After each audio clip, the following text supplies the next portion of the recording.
Wax on, wax off, whole crew, know what? Show you, show off. Wax on, wax off, wax on, wax off. Alright everybody, what's the crack? And welcome to another episode of the Mabcast, and I'm joined by the usual suspect, Nick. How's it going, everybody? Alright, so as you can see, we've got a bit of new gear, we've got a new audio mixer, we've got some new headphones, we're feeling fine. Stepping up. Yeah, stepping up the gear, just trying to get a bit higher quality. Been messing about with some lights and stuff as well for some other videos, so yeah, we're just stepping up the quality of the content at the moment. But yeah, welcome everybody. So the past few weeks have been pretty crazy. I feel like we haven't posted that much and we've been doing a lot of stuff, but We've been busy, yeah. Yeah. We've been busy. yeah, we've been busy, and we'll just sort of kick it off with the usual segment where we've got sent so many songs recently. It's actually been overwhelming, so we're sort of going for some of the most interesting and most dynamic ones that we can talk about. So the first one that got sent through that I was pretty interested in was from Active. So this kid's from Monaghan. I think he's only 17, 18, young kid. So he came through with I Never Die.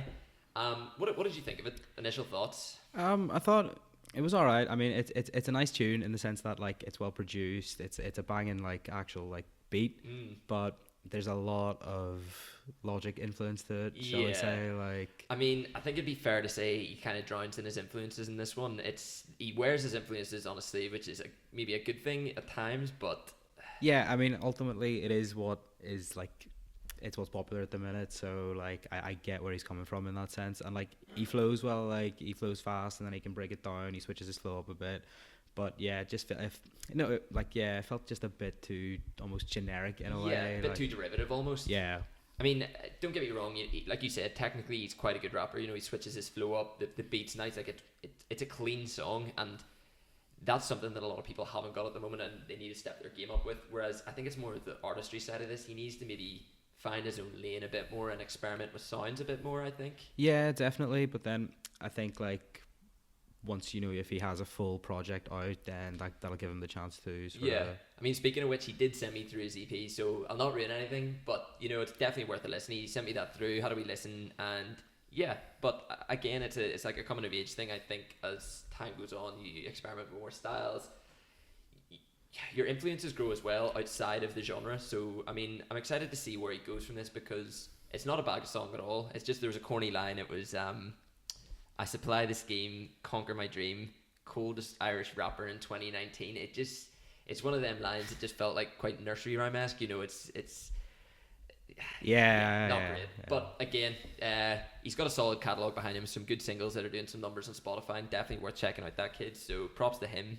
The other one that I was inspired by seeing this live to talk about it was by Demigosh from Blackfish Collective, Technicolor Flowers. Beautiful track. Yeah, I really liked it. It's got a very like you're floating on a cloud kind of vibe to it. Like the synths make you kind of feel that way, and it's very like just atmospheric. Yeah. Like, I mean, that's how it felt when I seen it live. I was standing there and you almost got lost, and he had a crazy stage presence. He wasn't running around the stage. He was very much controlling the ambience and the crowd.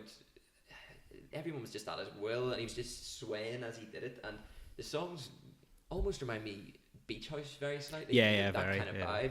vibe. I mean, there's not much else I want to say about it other than it's a brilliant track, and this guy, like, people need to keep an eye out for him. well, did you know what language he switches it up to like halfway through the tune? No, It was interesting. Like, I wasn't really expecting that because it was a big switch up, but It's one of them things sonically it sounds good, so you just vibe to yeah, it. it still worked. Like, Yeah. it worked very well for the song. If you're at a concert, you're probably not able to sing along, but it's one of the things I'm interested to know, and if he ends up seeing this, I'd like to see him respond and tell us a bit more about that Yeah, track. hopefully let us know. This next one, I had never heard of these guys, and that's the beauty of people sending stuff in. So their names are Shane Richardson and Colin Jackson, and this track, I actually love it. I stuck it in one of my playlists. What did you think of it? Yeah, I've been bumping it hard like Yeah. since I heard it. Like, It's a fucking bop. The 808s in that are just fucking unreal. Like, they just come in and slap hard. The vocals, the singing, brilliant, and the rapping really contrasted well. And it's one of them tracks that has real replay value. yeah, I definitely agree with that. Like the rapping and then the chorus and then going into like a verse was just, yeah, it worked really Just well. everything about it, the delivery, and it sort of translate that idea of like miscommunication in relationships and sort of thinking, I thought it was this way, you thought it was that way. It's got real good lyrical content to it. Yeah, and that's another thing that is kind of like selling at the minute, you know, like that emotional rap, like kind of like Definitely. that Juice WRLD kind of Definitely. like black kind of thing. Yeah, like, yeah. And they definitely put their own stamp on it, you know what I mean? It didn't feel Oh no, yeah, derivative of definitely. any of those people at all Definitely not. either. No. Felt very Like, natural. So props to them. That was a really good track, and it's that sort of thing. Like if someone made a really like important tweet the other day, and it was that they used to bump like Irish music because they wanted to support, and it was their friends and stuff. But we're really getting to this stage in hip hop music, especially where a lot of it's fire, and you can actually stick it in your playlist. oh yeah, you know what I definitely. mean? Like that went straight into my Oh, like yeah. playlist. Big tune. This next one, so fella, I think it's one of the guys from Prescription sent me this through. The production on this is grimy, the rapping is unreal. So it comes from Jonan DK, aka Strange Boy Nature. Produced by IK or AKI. Sorry for butchering the name, but it's In my defense, yeah, I only heard a brief snippet of this Yeah. song like before we started showing, and it was wild. it just like goes hard. Like I can't even imagine what this would be like live. I didn't know what to expect. Like it went hard. That's one way of putting it. I mean, Jonan DK really gives me these wiki vibes, you know, a sort of grimy wordplay, like just relentless flow, and the grime-esque beat is just insane. It was it's a very mad beat. Like I think like those boys are doing bits, like they're really pushing the scene. A lot of them guys down in Limerick, and that sort of collaboration between those producers and those artists, you're starting to see more of like a cohesive sound coming out of there. Because I think it was Hazy released a new track recently as well, and it's I think there's a real lane for that sort of gritty, grimy, sort of grime-esque music that's the sort of thing you hear in like a basement club, and like the stuff that bangs live, rather than what you're going to listen to in your headphones, you know, on the bus on the way home. Do you know what I mean? yeah, like that song, like it has a totally. I can imagine having a totally different feel to it live. Oh, like it's 100%. something that the crowd would just eat up and go nuts to. Yeah, and that's the thing. It's like making those songs that are translate far better live. But I mean, yeah, they put their own stamp on it, and it fucking bangs. So yeah, I mean, I think those are probably the songs we're going to talk about today. Like, keep sending them in. I'm almost thinking of doing a separate segment, separate videos just for the tracks that are getting sent in, because I feel like I'm not able to talk about all the ones that were. Yeah, there's a were lot of getting tunes sent in. there. Like, there's a lot of tunes, so much so that we've had to open up a email account for Yeah, it. And, yeah. like, that's it's just been for flooded as submissions, well. but I mean, it's great. I love the way we can sort of interact with people. They're sending stuff, we're sending stuff back, we're giving opinions, and that's the thing. I will get back to a lot of people in the next couple of days and just sort of say my thoughts on a lot of the things. I've got loads of EPs got sent in. There's a fella, Project Omega, sent one in. That was an enjoyable project. I got to look through that a little bit. Yeah, so just keep sending them through. So yeah, back to where we were saying we've been really busy the last couple of weeks. So what was it, last Wednesday? Last Yeah, Wednesday, so same last time as the United Wednesday. game. Hopped on the bus down from Belfast. Skived out of work early. Hopped on the bus and went down to Dublin. So we're down to Button Factory for Jafar's launch party. What a night! Oh, unbelievable. Like, it was just an incredibly well put together, like, sort of launch party for it, and yeah, It unreal. sort of set a standard that I didn't know Ireland was ready for, because there's so many events that you go to and it's like album launch party in like a tiny room, you know, most of their mates are there, Yeah, they've got yeah. some nice visuals, you know, there's nothing wrong with that, but that's more to the extent that I was expecting. Yeah. I mean, I've never been to the Button Factory. This was a proper, like, put on, like seating event to Yeah. an extent, like. I mean, you went through, name on a guest list, went through the door, fucking red carpet, photographers taking Yeah. photos against the thing, us awkwardly posing, us everybody else looking really fly in all their photos, and we're kind of like, but like that kind of thing. You go through, loads of seated area at the front, a stage, you know, everyone in the Irish hip hop industry was there, basically. I mean, the amount of people we talked to that night, you know, there's lads from District there, Slight Motif were covering it, so they got some really dope pictures, and I actually wasn't that aware of the stuff they had been doing prior to that, so it really put me onto them, and I was sifting through all their stuff on social media, following all them guys, and I'd seen some of the magazines they put out and all, they're doing some mad work, so shout out to them, because there's the more people doing that kind of stuff, the better. Yeah, definitely. Just promoting the culture. Yeah, so I mean, we're there, he did, how many songs did he perform, 4 or 5? I think it was about 4 or 5, I would say, because they started with a video, played a few songs, went on to the Q&A, and then finished with a few more tracks. And it was one of them things that it's just so well put together, you know, and the whole show, it wasn't just it wasn't just a showcase of the songs that were going to be the album and the videos. He did a Q&A with Madman in the middle of it, which was great. I mean, I wasn't expecting that. And that was Yeah, the Q&A was great because it really, like, it opened up to a different side, you know, like, it sort of went through Jafaris' history, what he's been doing before, and, like,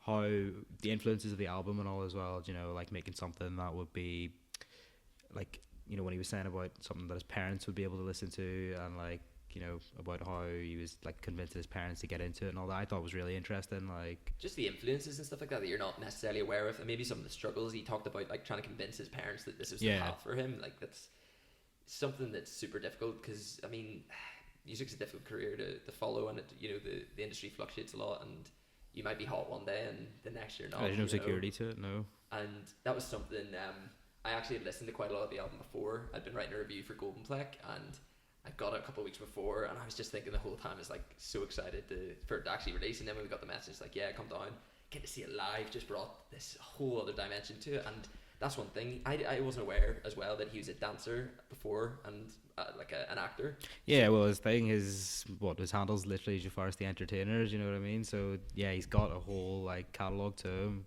sing, dance, act, triple threat, like, yeah, even more. 100%. It's one of them things. It's like he's the entertainer. He's multifaceted. He doesn't want to box himself in as just a singer and a rapper. And it's one of them things that it's just so great to see, like, a multifaceted artist. But he really showed that on stage with his live performances. The band was there. The DJ was great. But yeah, I mean, shout out to him. And what did you think of the album?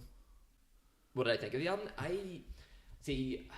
I've listened to the Velvet Cake EP before, and I really enjoyed it. It was quite sort of neo-soul influenced, and I sort of came in with that expectation almost, and the themes and topics from the previous one are just not existent in this one either. Yeah. And I think the sound's quite different, and I wasn't really ready for it, and it blew me away, honestly, just because it wasn't nuanced. It wasn't the kind of thing where he's, you know, lyrically delving into things in a nuanced way, and he got straight to the point. He said, you know, take time for yourself, or, you know, enjoy the moment, that kind of thing. And even in the early ones, and the last song, even he's reflecting back on his life and how it potentially might be, the foresight he has on it. It was really interesting, and sonically it was super diverse, and he kept it cohesive. Yeah, that's one thing I was really impressed by, was how diverse, you know, he did keep it, from something like Time, which is a bit of a, like, not poppy banger, but, you know, it's got that, like, kind of like happy-go-lucky feel to it. But then there's also something like Ghosts, or what was the other one? Shanduka, I want to say. Yeah. Like, a bit more introspective almost. Yeah, definitely. But again, I think, like, it's well thought out album, because a lot of it is gonna absolutely fucking bang live, and we can confirm that already. Seeing that, like, it's gonna be wild. But yeah, the whole night was great. Even just having everybody in one spot, it really made it feel like a bigger community, and I think it gave everybody a bit of belief that they can do it. That was the vibe that I got from the entire night. It was very, like, family and friends kind of vibe to it, you know. Like, he was going around saying hello to everybody, and, like, everybody just knew each other. Everybody, like, just seemed that they knew each other for years, and this was just like a culmination of them all sort of working together and coming here. Because even when we were speaking to Mango and Rebel Phoenix, like, he was saying they've been doing it for time, you know, they've been doing it before there was many people even attend events, you know, performing in front of very few people. And he says this is what it's been building up for years too, and it's getting to that point where the likes of Mango and Mathman can sell out shows, and Jafaris can do this, and we have the platform now. You know, if you're good, there's the audience is there, and I mean, even the growth of this podcast shows that there's an appetite to hear about what's going on, and these guys that have been doing it for so long can really feel that we're on the cusp of something. I mean, last year you had Delhi Daydreams. Prior to that, you had, you know, Reggie Snow really blowing up. Jafaris this year, I mean, it's endless. Yeah. There's always.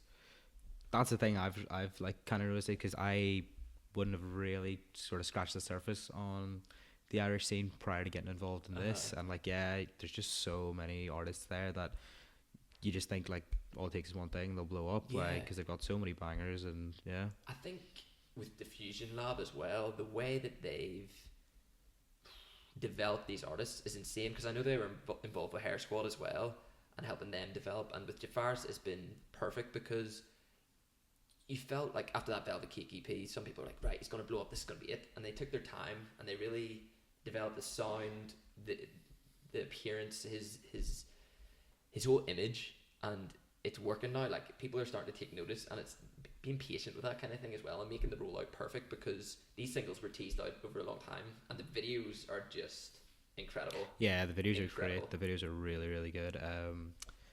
Do you remember who the actual Nathan Barlow. Nathan Barlow? Yeah, Nathan Ivor Barlow. some of his visuals were insane.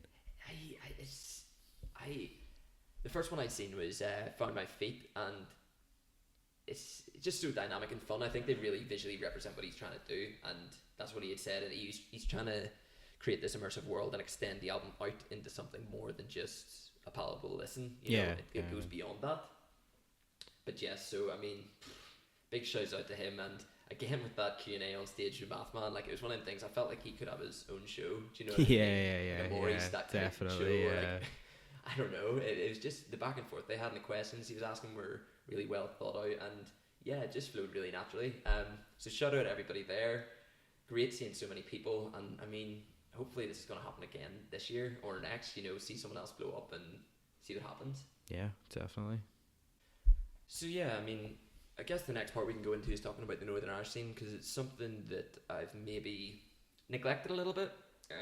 Neglect's maybe a strong word, but you know, Ireland's so vast and there's so much going on. We've maybe just not talked about it as much as we would have liked. Yeah, and yeah, I think that probably is it. And I think also one thing was, I think people get the impression that we're like also based down south as well, maybe, and that like we've been getting a lot of submissions that are just from people based down south. But that's the thing, we're more than happy to just listen to anybody from Anywhere. this island, like so Ireland, north or south, just send it in.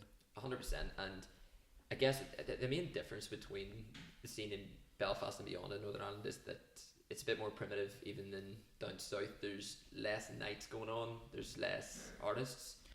Yeah, I mean, because I'd say sonically there's no difference, you know what I mean? It's the exact same, like, sound-wise, but yeah, it's just that it's not as promoted here. I think up north we're still very tech yes, if you know what I mean, like all about techno, and not really. We're starting to push the boat out a little bit, but definitely.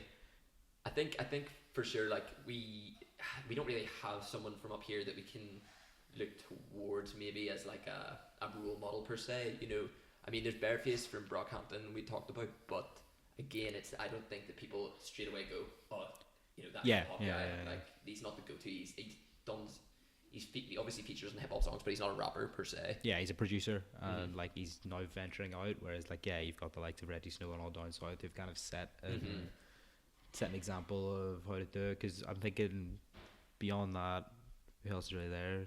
Jansu maybe. Yeah, and but I mean that's also maybe a good thing, because it's leaving a massive vacant space for new people to come in and fill the void and be those guys. That's something that we talked to Kaelin Seabackle about a lot, is because there's no one really that's doing it right now. Someone's just got to come and take the throne kind of thing and be the main guy. Yeah, definitely. 100%. And it's kind of like, you know, in England there's like king of the north, king of the south, that kind of thing. And I feel like there's a lot of space for that to almost happen here as well. Like, yeah, I definitely think so. But I mean, obviously the OGs that have been hanging about since before, you've got Disgrace and Cronus.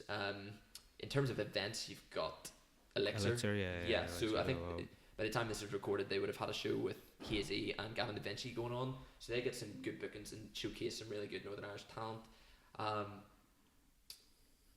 Steve Locke's the other guy that I've been put on to a lot. His album The Truth recently, real nice album, but it's more boom bap old style sort of thing. I did enjoy though, but yeah, in terms of the old school, those would be some of the main ones. I'm just gonna go through briefly, give a brief overview, and give some ideas to people so they can go and search on themselves. But I mean, currently, is there anyone else that you'd be into or you've been made aware of?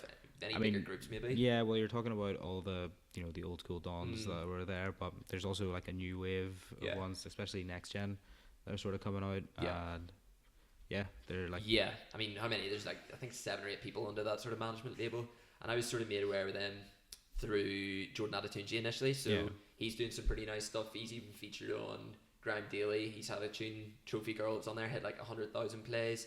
He's been in Days magazine. So I kind of see him as like got the best image, best branding, doing the a lot one of that's cool about things. to just push the I think got the most potential to do that at the moment.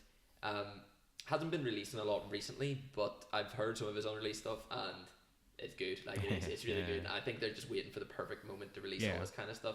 But I mean, he's not the only one on that label. Like I think Jasper Mafia is someone we talk about a lot who is so underrated.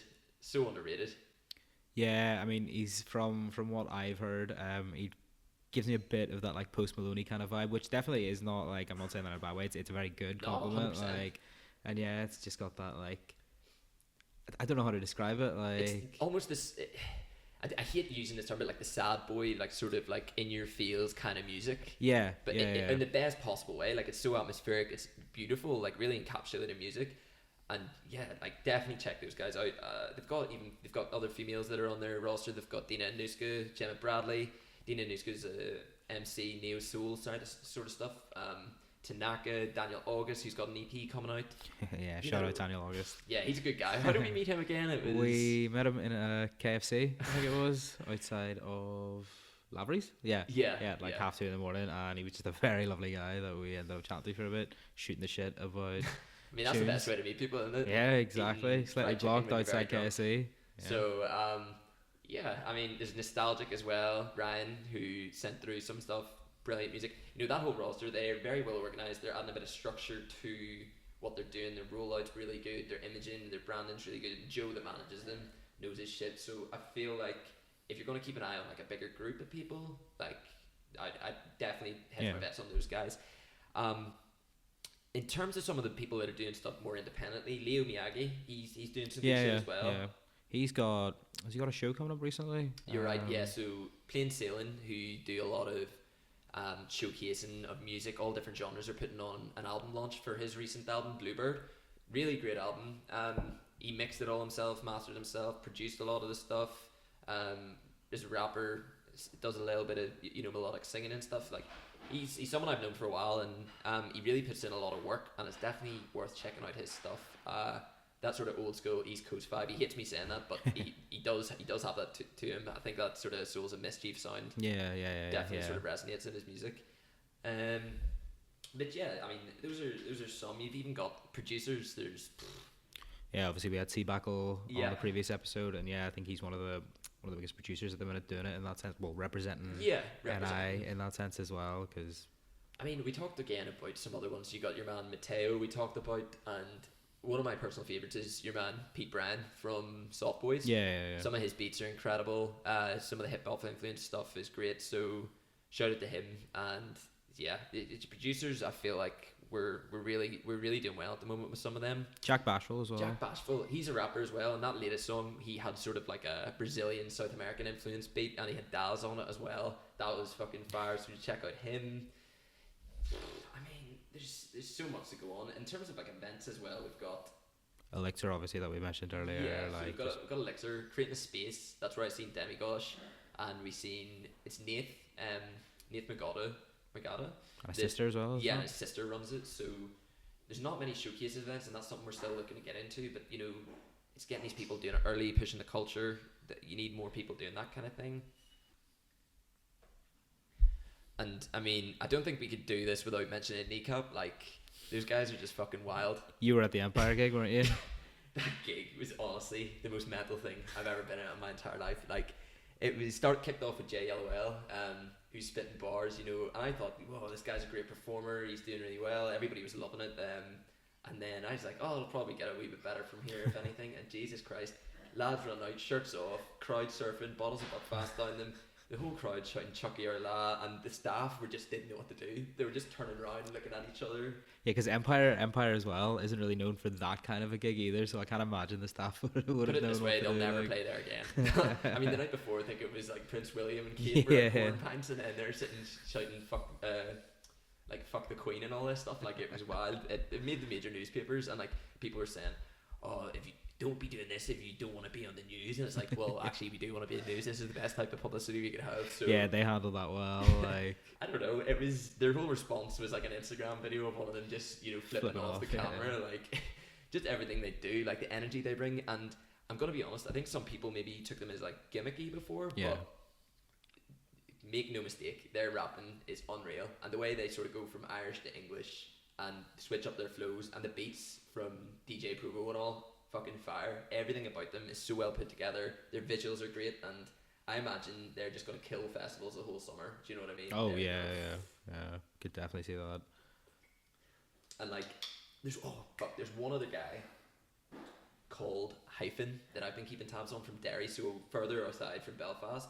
He's up north and he's doing like all these Freestyle Friday videos on Instagram where he puts them out, and his flow is just relentless. He's seriously good. He hasn't got a massive discography or anything, but he's one of them guys that he has so much natural talent, and he's just a pure lyricist, you know, like the relentless flow, the wordplay, everything about him. I'm just waiting to hear a bigger project, and I guess that's something maybe from a lot of these people, the likes of everyone in Next Gen, none of them have really got sizable work. Yeah. And I think like that's just what we want to see. Really, is just something that they can put their name to as a big project and really like define the artist almost in a sense. Exactly. You know what I mean? And I think like just trying to talk about it and make people more aware, just even to connect the dots a little bit more and make people more aware of who's doing it, because I think what Keelan's doing with Class Crack and bringing a lot of Irish artists on was good, and the likes of Banjack's podcast as well, you know, they're talking about a lot of artists in Northern Ireland specifically, so shout out to them as well. You've got the Creating a Space event and Elixir event we're talking about, but maybe us as a podcast, maybe just to tie it all together and make maybe the viewers down in Dublin, Limerick, Cork that are maybe listening to this just more aware of the whole scene in general. I mean, scene's a bit of a wanky word, but I can't really think of anything else to... Yeah, well, no, it is. Like I said, that is the thing. It's the scene, like the hip-hop scene in this island as a whole is just like, it's blowing up at the minute, and I think regardless of north or south, there's just bangers everywhere. Yeah, and it's even outside, like, I mean, we said about Keelan being outside of Northern Ireland, but being from here and operating in Leicester, you've got a guy, Danny Daytribe, who is living in Manchester, and I used to go to uni there, and I seen one of his music videos, and I seen the Magic Bus, and I seen the location, and I was like, man, I used to fucking live around the corner from there, and I was like, this guy's definitely living in Manchester. So I was talking to him back and forth. He's got some really, really good visuals, really good bars, like someone very interesting that I dig his music, like, so shout outs to him. But I couldn't go without mentioning Bareface again, because the whole reason that this podcast has happened was when I was sharing music and stuff in Mabfield, and I was sort of procrastinating, not doing what I wanted to do.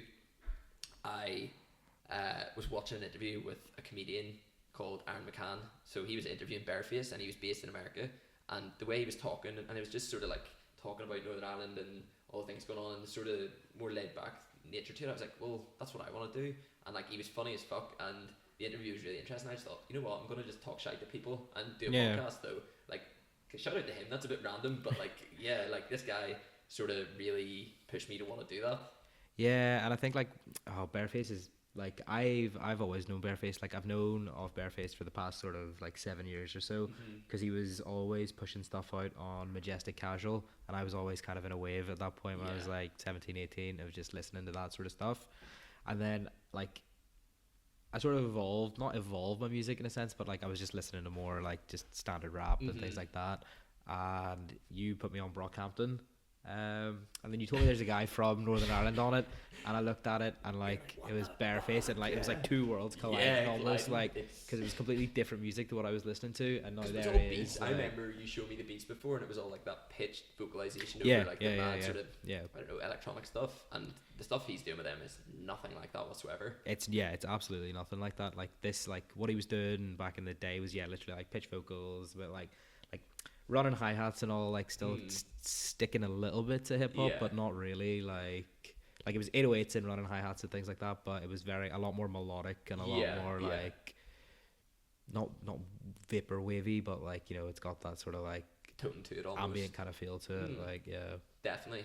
But I mean, in terms of thoughts about the scene, like we basically said it's quite primitive, and everybody's sort of doing their thing separately. You know, there's no like cohesive glue bringing everyone together, like other than these couple of events, and that's maybe the next step, I guess, because in Dublin, I mean, the amount of EP launches that are playing like the Grand Social and these other venues, and then even like Prescription doing a lot of stuff in Limerick, and like you've got I think it's Cork City Renaissance, Cork Rap Renaissance, the sort of the hashtag that some of the guys like Speculative Fiction are using and stuff.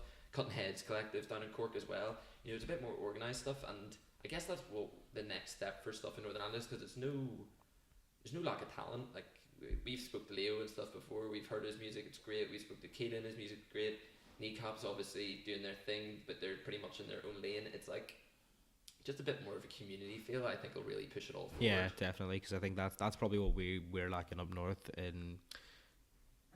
in that sense, as opposed to down south. Is there is one big community, like everybody knows everybody. I'm not saying that that's not the case here, but it's just a bit bigger down south.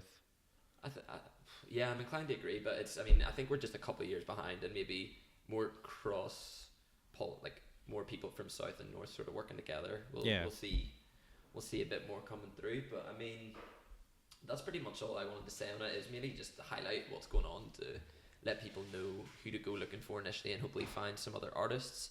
You got anything else to say? No, not really. I mean, that's ultimately what we're kind of doing this for, is just to expose what's out here. You know, like there's a lot of good talent just floating about on this island that we want to just showcase, regardless of north or south or whatever. Just yeah, and I mean, I think that we've obviously probably missed people out, but at the end of the day, we're gonna get there eventually. If we think you're worthy of a shout out, we think you're worthy of being mentioned, we're gonna get there. It's just stick with us and stick with the episodes. I've really loved all the support and love we've got coming through already. Like, I've been pretty blown away by it, but yeah, pretty much rounded up there.